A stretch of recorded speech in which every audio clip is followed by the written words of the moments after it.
ఇలా ఒక్కటి నేను అడుగుతా ఉన్నా, ఇలా బీజేపీ వాళ్ళకి రేవంత్ రెడ్డి గారికి ఇలా టైఅప్ లేకపోతే నేను మరొక్కసారి సవాలు విసురుతా ఉన్నా, ఇలా గ్రూప్ 1 ఎగ్జామ్ మీద బాజాబ్తు ఇలా గ్రూప్ 1 పోస్టులో అమ్ముకున్నారు మీరు అని బాజాబ్తు మేము చెప్పినాం.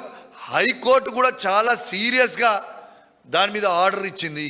మరి మీకు దమ్ముంటే, మాకు ఇష్టం లేదు కానీ భాష చెప్తున్నాం, దమ్ముంటే మీరు ఈ గ్రూప్ 1 దాని మీద సిబిఐ ఎంక్వైరీ అయ్యండి. ఆనాడు బండి సంజయ్ గారు మా పప్పుడు గ్రూప్ 1 అయినప్పుడు ఎంత హంగామా చేసిండ్రు మీరు గుర్తు తెచ్చుకోండి. మరియు ఇవాళ గ్రూప్ 1 మీద ఇంత పెద్ద స్కామ్ అయితే బండి సంజయ్ గారే ఈ భారతదేశానికి హోమ్ మినిస్టరు. మరి బండి సంజయ్ గారు, మీరు రేవంత్ రెడ్డి గారు, బీజేపీ వాళ్ళు, కాంగ్రెస్ వాళ్ళు టైఅప్ లేకపోతే గ్రూప్ 1 మీద సిబిఐ ఎంక్వైరీ అయ్యండి. ఎందుకు దాని మీద వెయ్యరు? ఎందుకంటే వాళ్ళు టైఅప్ ఉన్నారు కాబట్టి. ఎక్కడ వేస్తారు? వెయ్యరు. కానీ దీన్ని చాలా సీరియస్గా తీసుకోవాల్సిన అవసరం ఉన్నది.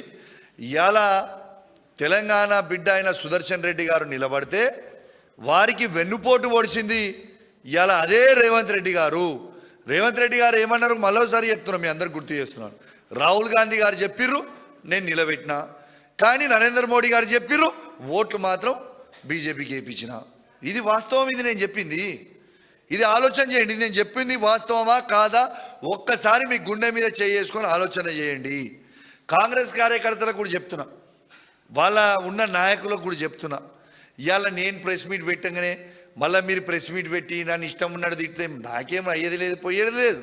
కానీ మీ గుండె మీద చేసుకొని మీరు ఆలోచన చేయర్రి. ఇలా కాంగ్రెస్ పార్టీని నడి సముద్రంలో ముంచుతున్నా లేదా? ఇలా ఏ ఒక్క కాంగ్రెస్ పార్టీ జెండా మోసిన కార్యకర్తలకి ఎవరికన్నా ఏదన్నా పోస్టులు ఇస్తుర్రా? మీరు కష్టపడి ఓట్లేస్తే అధికారంకి వచ్చిన కాంగ్రెస్ పార్టీ మరి ఏ ఒక్క కార్యకర్తనన్నా ఏ ఊర్లన్నా పట్టించుకుంటుండా రేవంత్ రెడ్డి గారు? ఇది మీ గుండె మీద చేసుకొని మీరు ఆలోచన చేయండి. నన్ను తిడితే తిట్టుకొని నాకు ఫరక పడలేదు.